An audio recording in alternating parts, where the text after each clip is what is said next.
யோகாம்பால்ஸ் products எல்லாம் 10% discount இப்போ announce பண்ணியிருக்கா. நெக்ஸ்ட் 1 மந்த்துக்கு டில் ஆகஸ்ட் 15th வரைக்கும் உங்களுக்கு 10% டிஸ்கவுண்ட் எல்லா ப்ராடக்ட்ஸ்க்குமே கிடைக்கும். ஸோ உங்களுக்கெல்லாம் என்ன தேவையாக இருக்கோ கண்டிப்பாக வாங்கி வழக்கம் போல் யோகாம்பால்ஸ்க்கு நீங்கள் சப்போர்ட் பண்ணுவேன்னு நினைக்கிறேன். வணக்கம், நானும் உங்கள் அபிமான யோகாம்பால் சுந்தர். இன்றைக்கி என்ன பார்க்க போகிறோம் அப்படின்னு சொல்லி கேட்டேன்னா, 18ஆம் பேர் ஆடி 18 ஆகஸ்ட் 2ஆம் தேதி வந்துடுது. அதுக்கான கலந்த சாதம்லாம் தான் பண்ண போகிறோம். கலந்த சாதம்லாம் என்னென்னு கேட்டேன்னா, கல்கண்டு சாதம் பண்ண போகிறேன். எல்லாருக்கும் டைம் இருக்கிறதில்லனால ஆஃபீஸ் போகிறவாளா வேறு இருக்கேன். ஸோ அதனால் அர்ஜெண்ட்டில் பண்ணணும் அப்படின்னு சொன்னால் நிச்சயமாக 2 கலந்த சாதம் வேணும். ஒன்று கல்கண்டு சாதம் பண்ணிவிடுங்க, அது எப்படி இருந்தாலும் கொஞ்சம் டைம் எடுத்து தான் பண்ணி ஆகணும். இன்னொன்று 1 பாட்டில் புளி சாதம், அது ரொம்ப குவிக்காகிடும், ஈஸியாகிடும். எப்படி பண்ணுறதுன்றது அது ஒன்று பார்க்கலாம். அதுக்கப்புறம் இப்போ சீசன் நன்னாவே மாங்காய் கிடைக்கிறது. மாங்காய் தேங்காய் பட்டாணி சாதம், அது எல்லாருக்கும் பிடிச்ச ஒரு சாதமாக இருக்கும். அது லீஷர்லி கூட நீங்கள் பண்ணிக்கலாம். அண்ட் வழக்கம் போல் பண்ணுற தயிர் சாதம், கலந்த சாதம் தான் இதுக்கு மெயினாக பண்ணுவாள். நம்ம காவிரி கரை ஓரமாக இல்லைன்னா கூட நம்ம உழவர்களுக்கோசரம் நம்ம பிரார்த்தனை பண்ணிட்டு இந்த பண்டிகையை கண்டிப்பாக நம்ம கொண்டாடணும். இதை பண்ணிகிட்டே பாக்கியெல்லாம் பேசலாம்.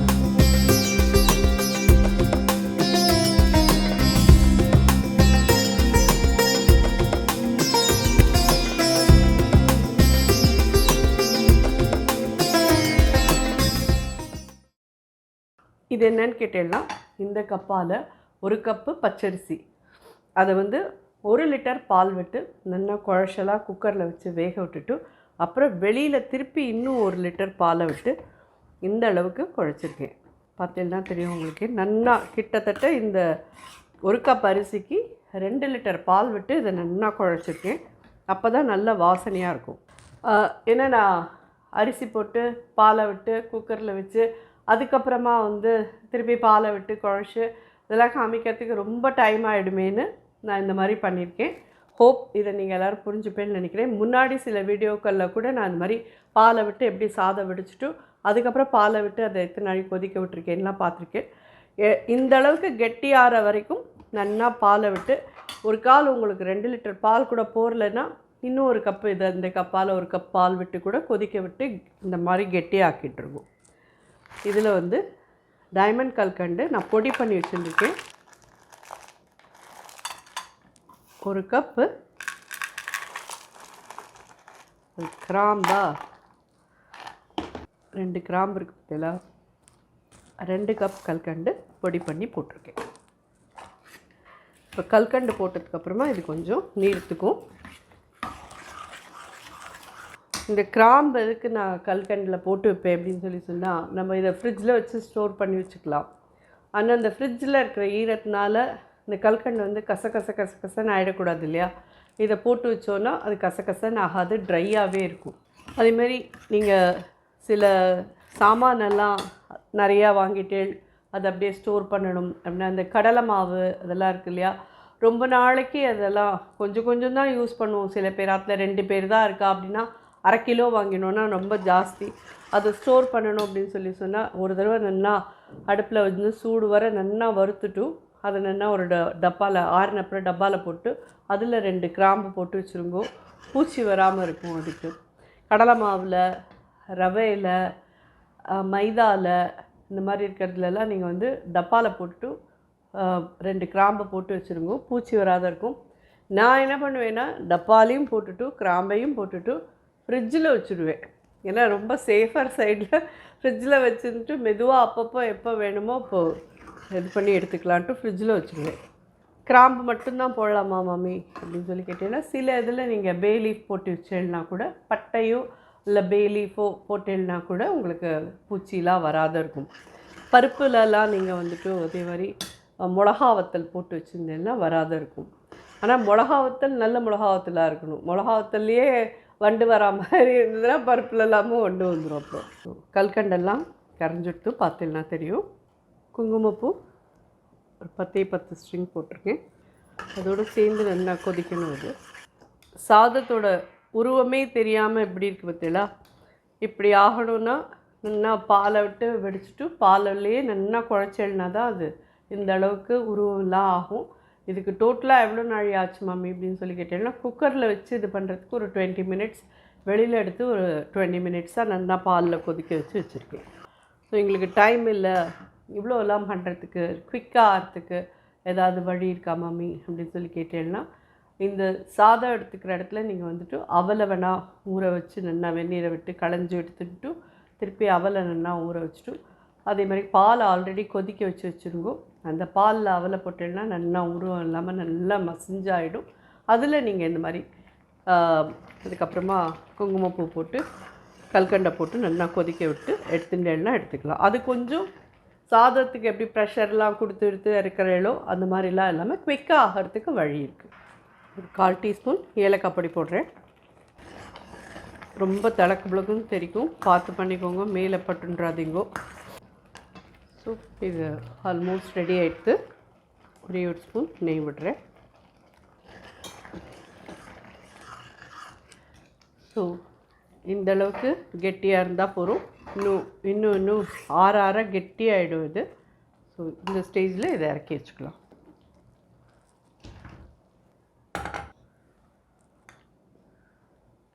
ஸ்பூன் நெய் விட்டுருக்கேன்.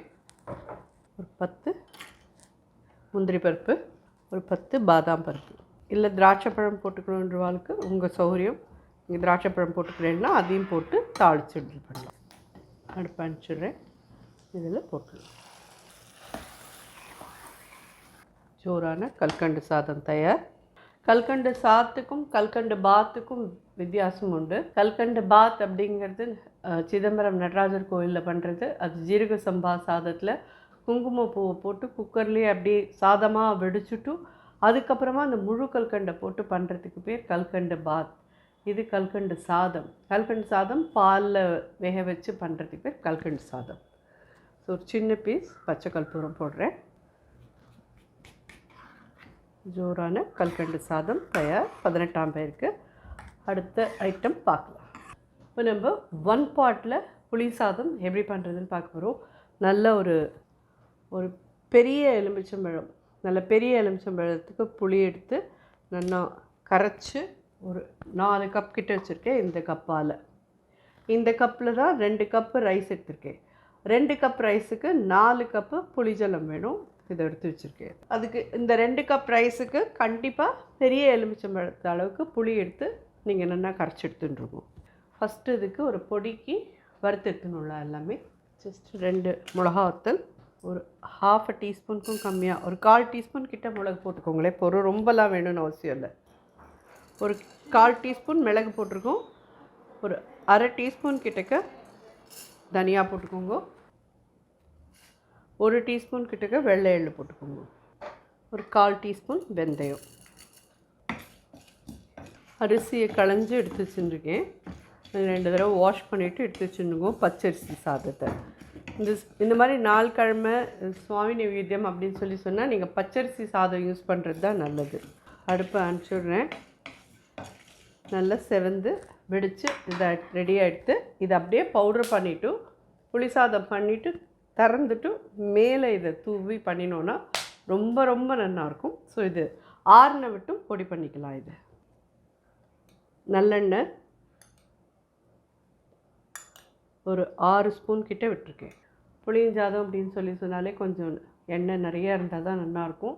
ஸோ இந்த மாதிரி 6 ஸ்பூன் தேவையா அப்படின்னு சொல்லி கேட்டேன்னா சாதம் ஒன்று ஒட்டிக்காமல் நல்ல வெறையாக வரத்துக்கு 6 ஸ்பூன் கிட்ட நல்லெண்ணெய் வேணும். இதில் வந்து நான் மேலோட தான் இதில் கொஞ்சம் தாளிப்பேன். இருந்தாலும் மேலோட கடலைப்பருப்பு, உளுத்தம்பருப்பு, நிலக்கடலை மேலோடு போட்டேன்னு வச்சுக்கோங்களேன். அந்த பொடி போடுறது கிறிஸ்பியாக இருக்கும். இதோடையே குக்கரில் வெந்ததுன்னா அது ஒரு மாதிரி நசுக்குன்னு இருக்கும். ஸோ இது கொஞ்சம் அது கொஞ்சமாக போட்டோன்னா நல்லாயிருக்கும். என்னுடைய சின்ன ஐடியா அது. வேணுங்கிறவா யூஸ் பண்ணிக்கோங்க. எங்களுக்கு அதுக்கெல்லாம் டைம் இல்லை மாமி அப்படின்னா இதில் போட்டு இதில் பண்ணுறதோடு அப்படியே வச்சுக்கோங்க. ஒரு 1/2 டீஸ்பூன் கிட்டே கடுகு போட்டிருக்கேன். இது பச்சை நிலக்கடலை 1 டேபிள் ஸ்பூன் கிட்டே போடுறேன். 1 ஸ்பூன் கடலைப்பருப்பு, 1 ஸ்பூன் உளுத்தம்பருப்பு. இது மாதிரி மிளகாத்தில் 2 கிள்ளிட்டு ஒரு 8-10 மிளகா போட்டுருந்தோம். ஒரு 1/2 டீஸ்பூன் மஞ்சப்பொடி, பெருங்காயப்பொடி ஒரு 1/2 டீஸ்பூன், கருவேப்பிலை.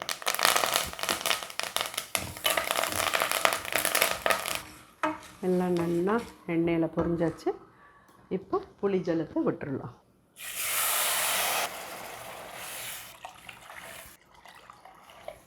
நாலு கப்பு கிட்ட புளி ஜலம் விட்டுருக்கேன்.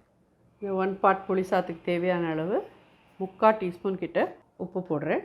உப்பெல்லாம் அவாவாளுக்கு சௌகரியம். எங்களுக்கு கொஞ்சம் கம்மியாக இருந்தால் போதும், நான் அவ்வளோ போட்டிருக்கேன். நாட்டு சக்கரை ஒரு சின்ன டீஸ்பூன். ஒரு கொதி வந்துட்டும்.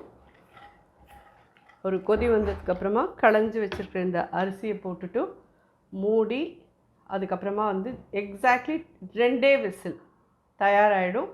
திறந்துட்டு மேலே நம்ம இந்த பொடிக்குன்னு வருத்தம் இல்லையா, அந்த பொடியை போட்டுட்டு நல்ல ஜோராக மேலே கொஞ்சம் உளுத்தம்பருப்பு, நிலக்கடலை எல்லாம் வறுத்து போட்டேன்னா நல்லா கிறிஸ்பியாக ரொம்ப ரொம்ப நல்லாயிருக்கும். இது வெந்தா மாதிரி இருக்கும், அது கிறிஸ்பியாக இருக்கும். இது கொஞ்சம் கொதிக்கட்டும், பார்க்கலாம். தண்ணி ஃபுல்லாக வடித்து எடுத்துருங்க, தண்ணி வேண்டாம்.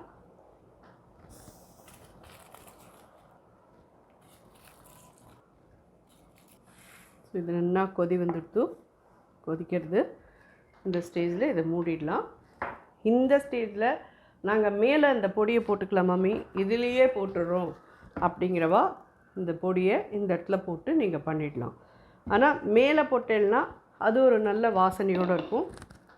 இந்த மாதிரி கொதிக்கிறது பற்றிலாம் இந்த ஸ்டேஜில் இந்த பொடியை இப்படி போட்டுடலாம். பிகாஸ் நான் மேலே தான் மெயினாக போடுவேன் எப்பயும், அப்போ தான் அதோட வாசனை நல்லாயிருக்கும். ஸோ உங்களுக்கு போட்டு காமிக்கணுமே அப்படின்றதுக்கோசரம் போட்டேன், ஒரே ஒரு ஸ்பூன் அவ்வளோதான். நல்லா கொதிச்சுட்டு மீடியம் ஹையில் வச்சுருக்கேன். நல்லா 2 விசில் வந்ததுக்கப்புறம் பார்க்கலாம் நாங்கள்.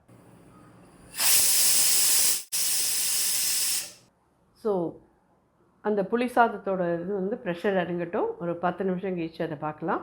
அதுக்குள்ளே நம்ம மாங்காய் தேங்காய் பட்டாணி சாதம் எப்படி பண்ணுறதுன்னு பார்க்கலாமா? ரொம்ப இன்ட்ரெஸ்டிங்காக இருக்கும். எப்படி பண்ணுறதுன்னு பார்க்கலாம்.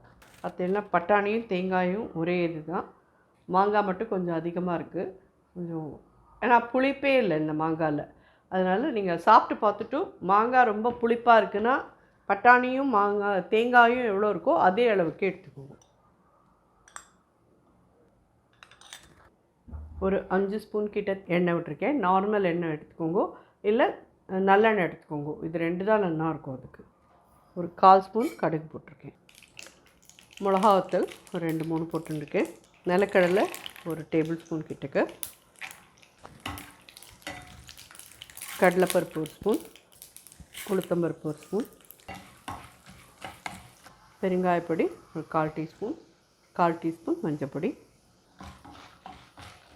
பச்சை மிளகா ஒரு 2, இஞ்சி பொடியாக நறுக்கின பீஸ் கொஞ்சம், ஒரு 1/2 டீஸ்பூன் கிட்ட போட்டுக்கோங்க. கருவேப்பிலை,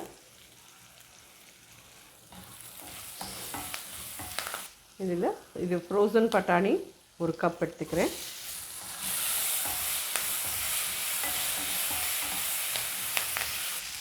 ஒரு சின்ன மாங்காய் இதையும் இதில் ஆட் பண்ணிக்கலாம்.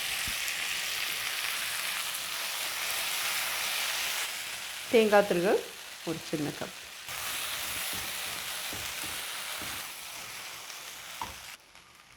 ஒரு 3/4 டீஸ்பூன் உப்பு போடுறேன். இது சாதத்துக்கும் சேர்த்து போட்டிருக்கேன். இது பெருசாக அடுப்பை வச்சுருந்து ஒரு ஃபியூ மினிட்ஸ்க்கு இதை வதக்கிடுங்க. இதே பார்த்தீங்கன்னா இவ்வளோ மாங்காய் மிச்சம் வச்சுட்டேன், ஃபுல்லாக எடுத்துக்கல நான்.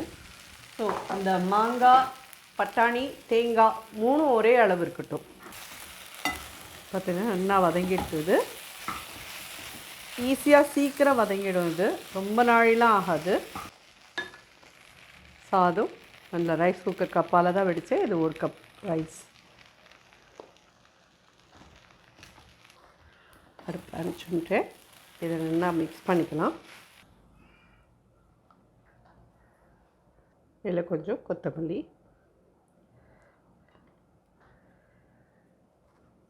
ஸோ ஜோரான தேங்காய் மாங்காய் சாதம் தயார். இதுவும் ஒரு 18 பேருக்கு ஒரு கலந்த சாதமாக நீங்கள் கண்டிப்பாக யூஸ் பண்ணிக்கலாம். ரொம்ப டேஸ்டியாக ரொம்ப நல்லாயிருக்கும். டிஃபன் பாக்ஸ்க்கு எல்லாமே கூட இந்த சாதம் ரொம்ப ரொம்ப நல்லாயிருக்கும். அடுத்தது பார்க்கலாம். ப்ரெஷர் இறங்கிடுத்து. ஜோராக ரெடி ஆகிடுது.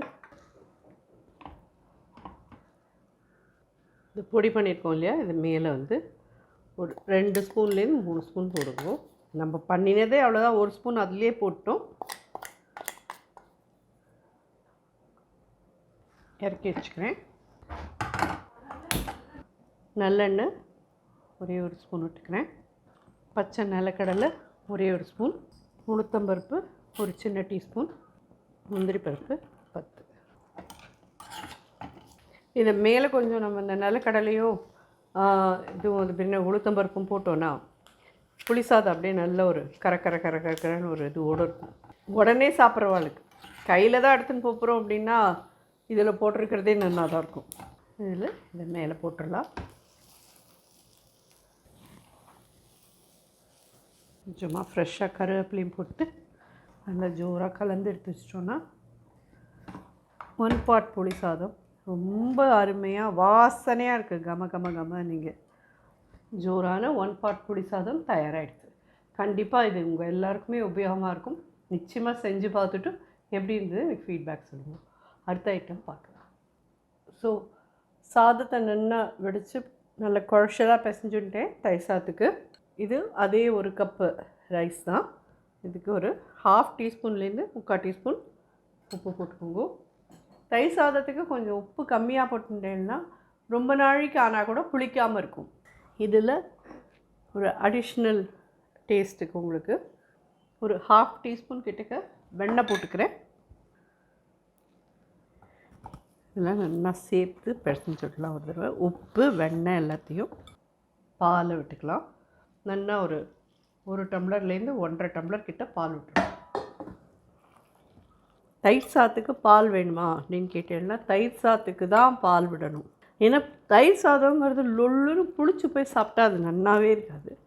அப்படியே கொஞ்சம் புளிப்பு மாறாமல், அதாவது என்ன சொல்கிறது, அது தயிர் சாதமே வெண்ணெய் சாப்பிட்ற மாதிரி இருக்கணும். அப்படின்னு தான் நல்லாயிருக்கும்.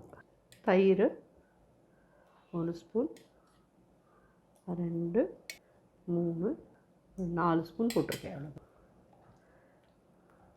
இதுக்கு இப்போ தாளித்து கொட்டிட்டோன்னா தயார். 1/4 டீஸ்பூன் கிட்ட கடுகு போட்டிருக்கேன். இது தயிர் சாதம்லாம் பேசுறதுக்கு தெரியாதெல்லாம் இருக்காது, எல்லாருமே பண்ண வேண்டியது.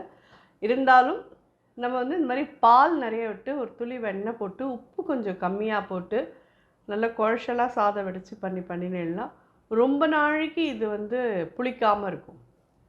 அந்த ஒரு சின்ன இது சொல்லலாம் தான். நிறைய பேருக்கு அது தெரிஞ்சிருக்கும், இல்லைன்னு சொல்லலை. ஒரு 1/4 டீஸ்பூன் பெருங்காயப்பொடி, பச்சை மிளகா 2, அடுப்பை அணைச்சிடுறேன். ஒரு சின்ன பீஸ் இஞ்சி, கருவேப்பிலை,